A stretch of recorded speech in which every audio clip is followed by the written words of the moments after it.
The integration between Learnifier and Teamtailor allows for a seamless transition between the recruitment process and the onboarding process. To activate the integration, go to Learnifier, choose Settings, and thereafter API.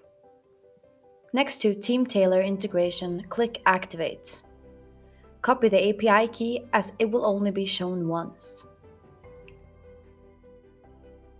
Go to Teamtailor Marketplace and choose Learnifier. Thereafter, click Activate and enter the API key.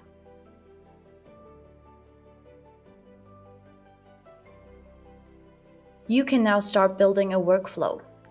Go to Triggers and, for example, add a trigger under Hired. Choose Enroll to Course and choose the course you would like to hire your new employee in.